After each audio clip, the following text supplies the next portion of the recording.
Aujourd'hui,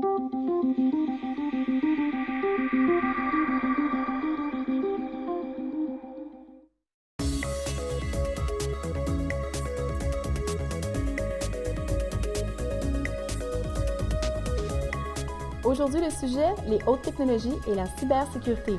On reçoit Anne-Marie Proulx, Antoine Normand, François Perron et Alan Bernardi.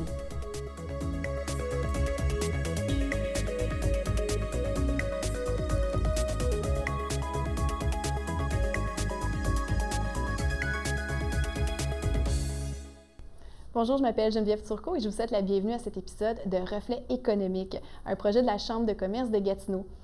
Aujourd'hui, un sujet très intéressant, on parle des hautes technologies et de la cybersécurité pour essayer de mieux comprendre comment c'est un secteur important de notre écosystème économique. Pour en parler aujourd'hui, je vais recevoir Antoine Normand, président de INSEC-M, Alan Bernardi du Silex et Anne-Marie Proulx de la Chambre de commerce de Gatineau. Avant de commencer à se lancer là-dedans, peut-être nous rappeler un peu le rôle de la Chambre de commerce de Gatineau. Oui, en fait, la Chambre de commerce de Gatineau est le plus grand regroupement de gens d'affaires à Gatineau. Son rôle vise notamment à créer des initiatives d'activités, de bonnes pratiques pour intégrer la communauté d'affaires dans l'économie de la région. Donc, on représente un regroupement de près de 900 membres, dont plusieurs sont des entreprises en haute technologie ou encore sont des PME qui utilisent des systèmes informatiques, qui ont recours aux systèmes informatiques. Donc, c'est notre regroupement. C'était la raison pour laquelle les hautes technologies et la cybersécurité ont été retenues comme sujet, parce que, bon, c'est sûr que pour les gens qui connaissent moins ce domaine-là, on a l'impression que c'est peut-être une petite niche, mais c'est un secteur qui est important dans la région ici, là. Tout à fait. C'est un nouveau créneau d'excellence pour Gatineau. Et puis, il y a plusieurs entités qui viennent justement d'émerger sur le territoire, qui ont recours et qui font place, justement, qui accompagnent maintenant les entreprises en cybersécurité, c'est-à-dire ce sont des entreprises en cybersécurité, excusez-moi, et qui accompagnent les entreprises pour les aider avec les problématiques qui peuvent être en croissance. Avant de parler d'accompagnement, M. Normand, peut-être nous expliquer, quand on dit cybersécurité, là, on parle de quoi exactement, là? On parle de ce qu'historiquement on appelait la sécurité des réseaux. Donc, la protection des données personnelles, la protection des données des gouvernements, des entreprises, et de s'assurer que celles-ci demeurent en sécurité. Oui. Et pourquoi c'est un domaine qui est si important, là? Principalement à cause de la présence du gouvernement fédéral. Vous savez, ça fait très, très, très longtemps qu'on discute à Gatineau, qu'on ne va pas chercher notre juste part des achats fédéraux. Le gouvernement fédéral, à cause d'attaques informatiques, à cause de plusieurs choses qui se sont passées dans les 10 dernières années, ont réalisé que c'était une problématique importante, qu'ils devaient investir massivement pour protéger leur réseau, protéger leurs données et celles de tous les Canadiens. Donc, nous, étant situés juste à côté d'Ottawa, on est placés uniquement... Là qui devient un grand avantage. Il va se dépasser probablement entre 10 et 15 milliards de dollars à Ottawa dans les prochains 10 ans là-dessus. Donc, de pouvoir créer des technologies canadiennes, des technologies qu'on fait ici, puis de pouvoir pénétrer ces marchés-là, c'est pour ça que c'est stratégique. Vous avez dit de 10 à 15 milliards, là, oui. Des chiffres qui font rêver. Je comprends pourquoi que la Chambre des commerces, pour vous, c'est cet argent-là qui pourrait, vous voulez faire en profiter, dans le fond, les entrepreneurs d'ici, de leur montrer comment aller chercher justement ces contrats-là. Là. Tout à fait. Donc, l'installation de nouvelles entreprises qui se spécialisent dans les hautes technologies en cybersécurité, c'est tout à fait pertinent, comme M. Normand le disait, pour aller chercher notre juste part au niveau des argents fédéraux qui vont être disponibles très prochainement. Tout à fait. Avez-vous des exemples de types d'entreprises? Parce que vous avez parlé de la sécurité, donc c'est des gens qui vont développer des logiciels? Des logiciels, des meilleures pratiques, de la consultation. L'autre chose qu'il ne faut pas oublier non plus, c'est que le gouvernement fédéral, l'année dernière, a annoncé la création du Centre canadien de la cybersécurité qui va être installé à Ottawa. Donc, un groupe de 600-700 spécialistes dans ce domaine-là. Ça, c'est en plus de toutes les entreprises qui vont vouloir percer ce marché-là, qui vont vouloir faire des offres directement au gouvernement. Parmi les entreprises qui vont développer un certain intérêt, même approvisionnement, Travaux publics Canada et approvisionnement, sont en train de changer leur méthodologie d'achat en matière de cybersécurité, de manière à ne pas prendre les traditionnels appels d'offres qui peuvent prendre 1 an, 2 ans, 3 ans, d'être capable de trouver une manière pour le gouvernement que quand ils ont une problématique particulière, ils ont un besoin très spécifique qui n'existait pas la semaine dernière, qu'ils puissent procéder à des achats de manière très stratégique et rapide. On a longtemps associer les hautes technologies à Ottawa, à Canada. On entend de plus en plus parler que c'est un secteur qui est tout aussi, puis c'est ce que vous venez confirmer, un peu prometteur en Outaouais. Est-ce qu'on a cette expertise-là ou justement c'est des nouvelles entreprises qu'on veut amener? Où est-ce qu'on se situe? C'est un mélange des deux. Premièrement, on a de la main-d'œuvre excessivement compétente, excessivement formée et bilingue ici. On a une historique dans la région des télécoms. Hein. Vous vous souvenez, les Nortel, les Newbridge, les Mitel, tout ce monde-là. Bien, donc, cette historique-là fait que on a cette capacité-là, puis on forme assez d'ingénieurs, puis assez de spécialistes pour pouvoir prétendre qu'on va devenir un pôle. Dans la région québécoise, c'est certain qu'on n'a pas la même masse critique que du côté d'Ottawa, mais c'est beaucoup plus avantageux dans beaucoup de domaines, notamment au niveau des nouvelles entreprises qui veulent commencer à faire de la R&D. Avantageux comment? Avantageux fiscalement, de le faire au Québec par rapport aux aides qui sont disponibles du côté ontarien. N'oubliez pas, on ne voit pas Ottawa comme des concurrents. Hein. On a créé ensemble un cluster en cybersécurité, Invest Ottawa, la ville de Gatineau et tout ça. Donc c'est vraiment, il faut le voir, une région intégrée. On compétitionne contre Israël, on compétitionne contre la Californie, on ne compétitionne pas contre Ottawa. Vous avez mentionné qu'on avait accès à une main-d'œuvre ici qui est très qualifiée. Évidemment, il y a plusieurs cours qui se donnent, on a plusieurs universités, tout ça, des employés qui sont bilingues. Est-ce qu'il en manque? Est-ce qu'on a assez de ces gens-là? On va être honnête, on subit ici aussi les effets de la pénurie de main-d'œuvre. C'est la même chose que partout. L'avantage qu'on a, c'est que si on regarde l'écosystème comme un tout, oui, il y a l'UQO, il y a le Cégep de l'Outaouais, mais il y a aussi du côté ontarien, l'Université d'Ottawa, l'Université Carleton. Donc, il faut voir le bassin complet de ce qu'on est capable de former ici comme main-d'œuvre qualifiée. Ce que je retiens, c'est que ça a toujours été un domaine qui était en ébullition, mais maintenant plus que jamais, surtout du côté de l'Outaouais. Depuis 2016, il y a plus d'employés qui travaillent dans le secteur de la haute technologie dans la grande région d'Ottawa-Gatineau qu'il y en a qui travaillent au gouvernement fédéral. Donc, le point a été redépassé. Monsieur Bernardi, le SILEX, ça s'inscrit comment dans ce domaine-là des hautes technologies? Votre rôle à vous, peut-être nous définir d'abord, qu'est-ce que le SILEX? Bon, le SILEX, c'était anciennement un centre de recherche en technologie langagière.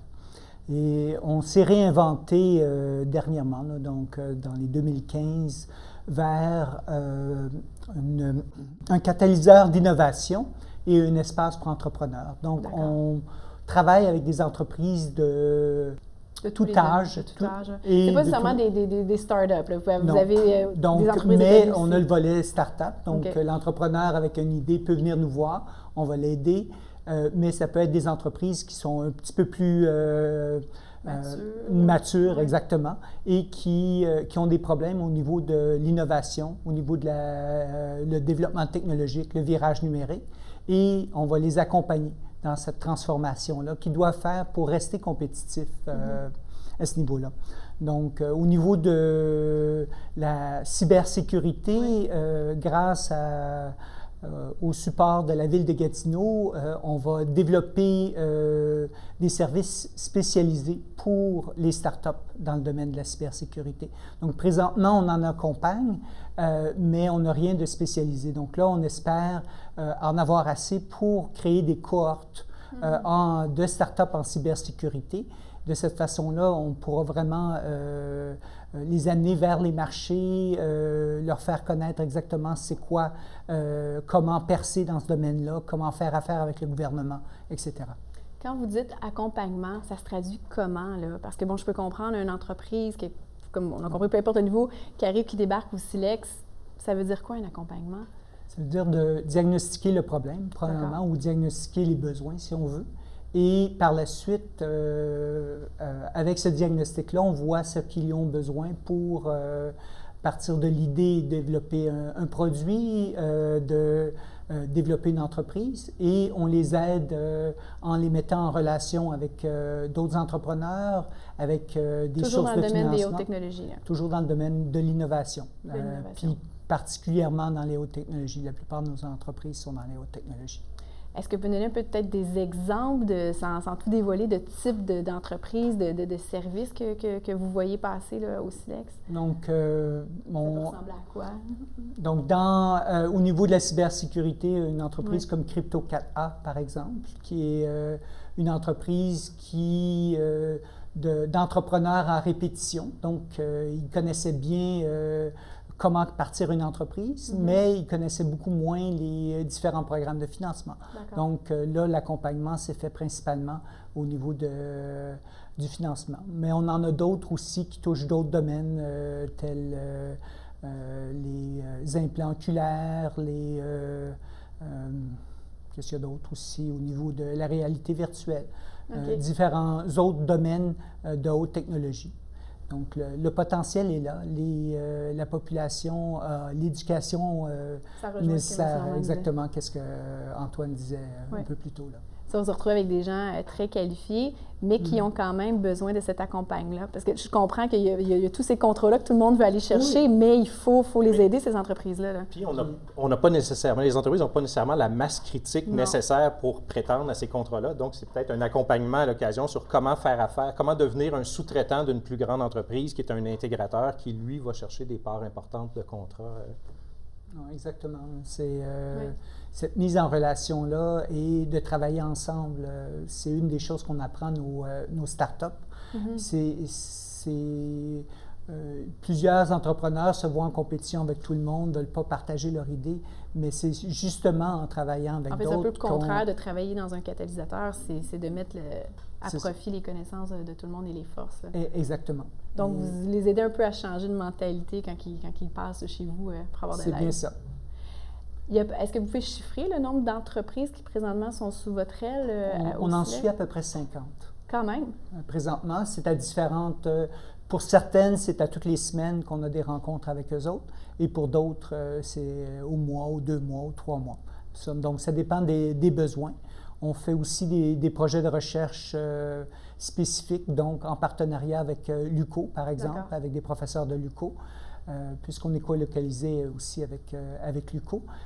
Donc, par exemple, sur l'appropriation des technologies. Donc, on a travaillé avec le CISO et des entreprises qui développaient des logiciels pour le domaine médical, pour s'assurer que ces technologies-là sont utilisables par les médecins et le personnel infirmier.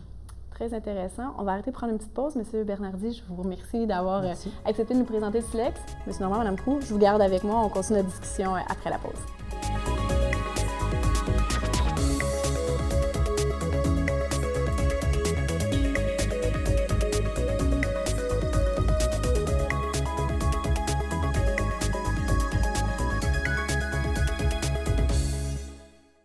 Alors, on est de retour pour poursuivre notre discussion sur les hautes technologies et la cybersécurité. On accueille un nouvel invité pour en discuter, François Perron du Centre collégial de transfert de technologies en cybersécurité du Cégep de l'Outaouais. Je l'ai bien dit? C'est exact. Manque pas un mot. Bonjour, ça me fait plaisir de vous rencontrer. Mais avant d'aller à vous, Monsieur Normand, pourquoi avoir fondé INSEC-M? C'est quoi le mandat? C'est quoi cette entreprise-là? Ce n'est pas une entreprise, c'est un organisme à but non lucratif. L'historique, c'est qu'en 2016, le Conseil national de la recherche du Canada a fait une étude un peu de qu'est-ce qui était l'environnement, l'écosystème de la cybersécurité au Canada. Puis ils se sont rendus compte que la très, très grande majorité des entreprises, c'était des PME qui étaient toutes petites, donc généralement en bas de 10 employés, plus ou moins, qui en avaient à peu près entre 250 et 300 sur le territoire canadien, là, de Vancouver à Terre-Neuve, et que celles-ci, parce qu'ils étaient très morcelés un peu partout, l'écosystème, qu'on allait avoir beaucoup de difficultés à participer aux investissements qui s'en viennent en cybersécurité, donc de prétendre aux contrats gouvernementaux importants. Donc, ils nous ont réunis autour de... moi, j'ai une entreprise en cybersécurité, mais ils nous ont réunis par des tables sectorielles, puis un peu à Toronto, à Montréal, à Ottawa, pour nous dire, plus ou moins, il faut que vous vous organisiez. Si vous ne vous organisez pas, vous pourrez... avoir une meilleure structure. Une meilleure structure. Structurez-vous, puis on va vous appuyer pour structurer ça. Donc, en 2017, on a incorporé un OSBL fédéral qui a pour mandat de devenir la grappe industrielle canadienne en cybersécurité. Donc, une grappe industrielle, c'est des petits, des plus gros joueurs qui travaillent ensemble pour intégrer des processus d'approvisionnement, pour intégrer des chaînes de valeur. Et donc, INSEC-M a été ouvert plus ou moins février-mars l'année passée et a obtenu un premier financement gouvernemental au mois de juin l'année dernière, ce qui nous a permis d'embaucher du monde et puis de commencer commencé à faire un travail assez intéressant de structuration de l'écosystème. Peut-être pour justement mieux comprendre cette structure-là, êtes-vous capable de me donner un exemple, peut-être dans un autre domaine qu'un organisme qui ressemblerait au vôtre fait le même genre de travail? Peut-être juste pour situer les gens un peu. Je pense que le meilleur exemple, c'est Aéro Montréal. Dans la région de Montréal, de Mirabel, de Longueuil, là, il y a toute une grappe industrielle en aéronautique. C'est d'ailleurs la 3e plus grosse grappe industrielle au monde en aéronautique. Bien, ils se sont regroupés sur un organisme qui défend leurs intérêts, donc qui fait du lobby, qui organise des événements, pour mettre en valeur la vitrine de l'aéronautique à Montréal, qui organise des missions à l'international. Donc, je pense que ce qu'on voudrait devenir quand on va être grand, c'est un Aéro Montréal ici à Gatineau. Oui. Donc, là, je comprends, dans le fond, votre premier mandat était de structurer cette industrie, naissante aussi, en fait, cet argent-là.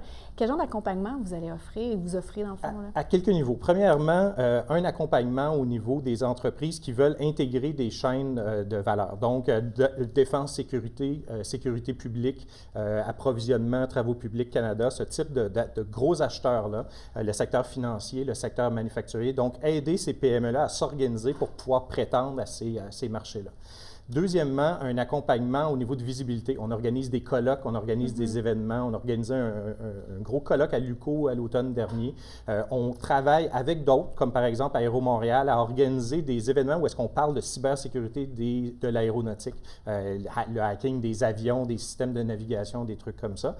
Et aussi l'accompagnement des entreprises qui veulent percer d'autres marchés. Vous savez, actuellement, les grands donneurs d'ordre canadiens, la majorité des technologies qu'ils intègrent pour se protéger dans leur réseau, ils l'achètent en Israël, ils l'achètent au Royaume-Uni, ils l'achètent surtout aux États-Unis, mais ils n'achètent pas de technologie canadienne. Donc, c'est de trouver une manière d'amener nos entreprises à se faire connaître, à faire connaître leurs innovations auprès de ces grands donneurs d'ordre-là et de les amener sur des marchés internationaux, à les faire découvrir ce qu'ils ont de nouveau à offrir comme innovation à l'extérieur du Canada. J'imagine aussi, puis je me corriger si je me trompe, mais en arrivant avec non seulement une structure, mais un encadrement, il y a une espèce aussi peut-être de confiance pour ces futurs acheteurs-là, de qualité, de s'assurer qu'il y a un certain standard, j'imagine aussi dans la région. Là. Oui, absolument. Et encore plus dans le domaine de la défense-sécurité. Les gens ne savent pas beaucoup qu'il y a un principe qui s'appelle des RIT, des retombées industrielles technologiques, où est-ce que les grands joueurs qui gagnent des gros contrats, là, ceux qui vont vendre des chasseurs à l'armée ou des bateaux, ils ont l'obligation de réinvestir les montants qu'ils reçoivent en contrat au Canada. Spécifiquement dans quelques régions. Le Québec est une région, l'Ontario est une autre région. Donc, il faut que ces gens-là qui ont ces obligations de dépenses-là sachent qu'il y a des entreprises qui ont des trucs, qui ont des innovations, qui ont des brevets, qui ont des inventions à leur fournir. Et donc, un des accompagnements qui est un bon exemple qui touche la région de la capitale nationale ici, c'est cet accompagnement en défense-sécurité. Mm-hmm. On dit accompagnement. Je vous voyais réagir aux propos de M. Normand. Tout à fait.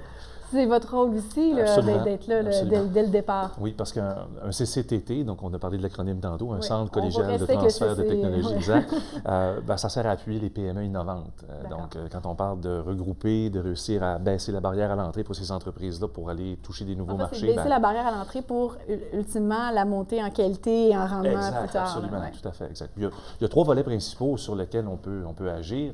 Donc, le premier, c'est l'accompagnement. Il y a une partie aide technique. Donc, s'il y a une problématique qui est peut-être un peu moins bien connue, on peut trouver un chercheur, un fonds subventionnaire et l'entreprise qui a le besoin. On met ça ensemble, on obtient la solution. Ça, c'est une façon de fonctionner. Il y a une partie aussi où on va faire de l'information. Ce qu'on fait aujourd'hui, dans le fond, en parlant de la cybersécurité, c'est exactement ce genre d'activité-là. Il y a une partie aussi qui est la formation, parce qu'on est en très grande pénurie de main-d'œuvre présentement pour tout le domaine de la cybersécurité.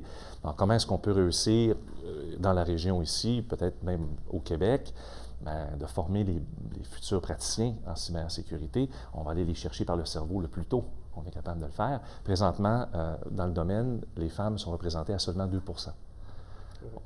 Donc, pénurie de main-d'œuvre. Pénurie flagrante. 48 d'aller chercher pour la parité, la job. Il y a un petit peu de travail pour se rendre à la parité, exactement. Tout à fait. Voilà. Donc, et même question, justement, on parle d'accompagnement, mais là, vous avez expliqué, vous allez peut-être aider une entreprise à aller chercher un chercheur, trouver des solutions. Quelle autre forme cet accompagnement-là peut prendre? C'est sûr qu'au départ, étant donné que le CCTT vient de démarrer, notre préoccupation, c'est de parler aux gens de la grappe en premier, qui sont les spécialistes en cybersécurité. Nous, ce qu'on souhaite faire, c'est comprendre quels sont les problèmes de ces entreprises-là pour aller complémenter avec ce qui est possible, avec entre autres les fonds subventionnaires qui veulent qu'on se déploie. Ensuite, on pourra retourner vers les entreprises qui ne sont pas nécessairement des membres de la grappe, mais qui ont des produits qui pourraient être vulnérables. Donc, je vois ça peut-être en deux phases. La première, c'est vraiment de bien comprendre dans quel environnement on est avec les spécialistes. Quand on aura très bien compris cette partie-là, ça va être facile ensuite d'offrir des solutions intéressantes pour les entreprises qui sont là. Évidemment, le rôle d'un CCTT, c'est pas d'entrer en compétition avec des membres techniques, c'est vraiment de complémenter. Et c'est pour ça qu'on est là. Qu'est-ce qui arriverait justement, vous dites, parce qu'on est là, si vous n'étiez pas là, peut-être donner des exemples, parce que bon, on parle d'accompagnement et tout ça, mais concrètement, est-ce que c'est des entreprises qui fermeraient, des entreprises que leur expansion serait moindre? Parce que on répète depuis le début de l'émission, c'est important d'être là pour eux, de trouver des solutions, mais parce que où on irait, je dis... C'est très simple. On est dans un domaine qui est en pleine ébullition. Oui. Ça va à la vitesse grand V. Notre objectif, c'est d'accompagner les PME dans l'innovation. Donc, si on n'est pas capable d'innover, on se fait dépasser. Donc, tout ce qui peut nous permettre d'aller chercher un nouveau brevet, d'aller l'appliquer dans une entreprise locale, de développer un nouveau procédé et d'en profiter, d'aller chercher une expertise à même le réseau des CCTT. Il y a 1300 experts dans le réseau, dans toutes sortes de domaines, y compris l'informatique. Donc, on est capable d'aller complémenter ce qui est disponible pour les entreprises présentement, puis on va aller le faire de façon stratégique. Donc, il y a toutes sortes de façons dont on peut interagir avec ces entreprises. Dans cette course-là, où est-ce que tout le monde veut grandir, c'est de s'assurer qu'il y a des choses qui se développent et qui restent ici. Il y a un volet formation aussi. Oui, absolument. Peut-être nous en parler un peu. D'abord, une des raisons pour lesquelles le CCTT a été accrédité au Cégep de l'Outaouais, c'est que dès septembre, en fait même dès septembre dernier, en 2018, il y a des nouveaux cours en technique informatique qui ont été actualisés, donc des cours qui ont été refondus pour incorporer des notions de cybersécurité. Il y a une AEC, une attestation d'études collégiales en cybersécurité qui démarre. Et il y a la technique de génie électrique dont je suis issu comme prof, qui offre aussi, entre autres par rapport aux Internet des objets, on pourra en discuter à un moment donné aussi, qui offre des cours, des formations. Donc déjà, au Cégep de l'Outaouais, il y a un noyau qui permet de parler de la cybersécurité. On a décidé d'utiliser ce levier-là, dans le fond, là, pour... Est-ce que les étudiants sont conscients dans ces domaines-là à quel point ils vont... être populaire et qu'il y a de l'emploi comme ça. Est-ce qu'ils sont conscients? Parce que bon, c'est sûr qu'ils doivent se faire dire c'est un milieu prometteur et tout. Il y a plein de contrats, on essaie de développer ça dans la région, mais est-ce qu'ils savent à quel point qu'ils vont C'est se faire... drôle, hein? Il y a deux façons de voir ça. On a encore un travail à faire pour aller les chercher encore plus jeunes, pour leur expliquer c'est quoi vraiment le travail de quelqu'un qui travaille en cybersécurité. Donc, il va falloir qu'on parle encore plus du métier comme tel, en fait, des métiers, parce qu'il y en a vraiment plusieurs. Ceux qui connaissent déjà le domaine, qui ont déjà, si on veut, la piqûre de l'informatique, savent que ce sont des emplois qui sont bien rémunérés, qui sont très nombreux, mais il y a beaucoup de gens qui ne penseraient pas à une carrière en cybersécurité. Puis là, juste par exemple, pourquoi pas la criminologie? Pourquoi pas la psychologie? Pourquoi pas les sciences? Les sciences sociales sont très impliquées parce que la cybersécurité, c'est des humains aussi. Et oui, beaucoup. Ouais. Puis on est dans des scénarios d'attaque qui font appel à toutes sortes de trucs, à la limite dans la psychologie humaine aussi, pour détecter les failles. Il n'y a pas seulement l'ordinateur qui est faillible ou le logiciel, il y a la personne qui est assise devant. Donc là, c'est très, très vaste, très large. Et comme les attaques maintenant ont des impacts dans la société sur tout le monde, bien là, la problématique prend de l'ampleur, il faut qu'on s'en occupe. Puis la seule façon de s'en occuper, c'est de mettre à contribution tout le monde. Oui. Ouais. Et justement, parlons-en de tout le monde. Peut-être M. Normand en premier, mais est-ce que les entreprises là, sont conscients de tous ces services-là, de cet accompagnement-là, ou on est encore dans cette phase-là que vous êtes là pour les aider à comprendre qu'on est là pour grandir? Puis je trouvais ça intéressant quand vous disiez qu'il n'y avait pas nécessairement cette notion de compétition, elle est écartée, c'est pas ça, on est là pour travailler ensemble à développer ce secteur-là. L'écosystème de la cybersécurité, là, donc les PME qui produisent des innovations, qui inventent des logiciels, qui programment des nouveaux trucs, la plupart sont conscientes que c'est en train d'arriver parce qu'ils n'ont pas le choix. Hein. Ils se rendent compte que s'ils veulent croître rapidement, s'ils veulent trouver une manière d'organiser leur financement, d'avoir assez de ressources humaines, etc., puis de percer des nouveaux marchés, bien, il faut qu'ils travaillent de plus en plus en commun. Évidemment, il y a toujours la question Québec francophone par rapport au reste du Canada. Les gens de Toronto connaissent moins bien les gens de Québec, par exemple.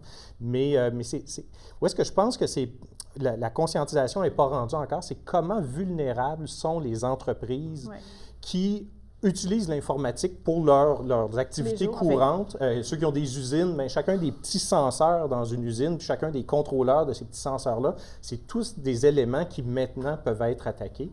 Et donc, je pense qu'on ne se rend pas compte de comment ça peut, une attaque en cybersécurité peut paralyser complètement une PME ou une très grande entreprise. Ça peut avoir des dommages assez importants. Et de faire carrément disparaître l'entreprise, là.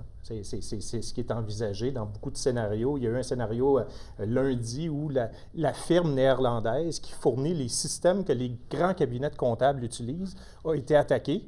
Bien, jeudi soir, quand j'ai vérifié, il n'était pas revenu encore, là. Donc, ça fait que pendant 4 jours, les Deloitte, Ernst & Young, Pricewaterhouse n'ont pas pu travailler aux États-Unis. Oh, je pense qu'on pourrait continuer juste là-dessus. Ça a été très vite. Je vous remercie, messieurs. C'était vraiment intéressant. Madame Proulx, je vous garde pour le mot de la fin. Parfait. Mais ça donne presque le goût de changer de métier, moi, je trouve. Merci énormément. Pour toute information supplémentaire concernant cette émission, vous pouvez communiquer avec la Chambre de commerce de Gatineau via les réseaux sociaux, son courriel, le site web ccgatineau.ca ou par téléphone au 819-243-2246. Anne-Marie Proulx, c'est déjà le mot de la fin. J'aimerais ça peut-être qu'on reparle de pourquoi c'est important pour la Chambre de commerce de Gatineau de nous parler aujourd'hui des hautes technologies de la cybersécurité. En fait, c'est important pour la Chambre de commerce d'adresser ce sujet-là dans un contexte où il y a plusieurs opportunités qui vont avoir lieu au courant des prochains mois, des prochaines années, mais également, c'est de sensibiliser les entreprises en virage numérique, quand on parle de gestion de bases de données, de la gestion de leurs courriels, les courriels qui peuvent entrer aussi dans leur système. Donc, c'est de se doter de méthodes, de processus, et on a justement les intervenants pour les accompagner en la matière sur le territoire même de Gatineau. Donc, c'est vraiment une opportunité de développement économique pour la région qui est ce nouveau créneau de cybersécurité, ce créneau d'excellence. Et puis, la Chambre de commerce, bien, on vise à collaborer avec les experts afin de pouvoir informer la population, les entrepreneurs sur ce qui peut exister comme accompagnement. Merci beaucoup, c'était vraiment intéressant. On a appris beaucoup de choses aujourd'hui. Donc, c'est tout ce qu'on avait aujourd'hui pour l'émission Reflet économique. Au plaisir de vous revoir très bientôt. Merci encore. Cette émission a été rendue possible grâce à la collaboration des partenaires suivants: la Chambre de commerce de Gatineau, le droit à faire, Art Texte et MaTV Outaouais.